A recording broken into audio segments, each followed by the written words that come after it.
આપણે બધા ભાગ્યશાળી છીએ કે નારાયણ મુનિ દેવના છત્ર છાયામાં જીવન જીવીએ છીએ.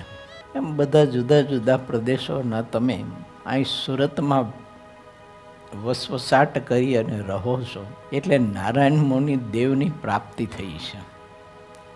અને આવું સ્વરૂપ પરમાત્માનું મળવું બહુ દુર્લભ વાત છે.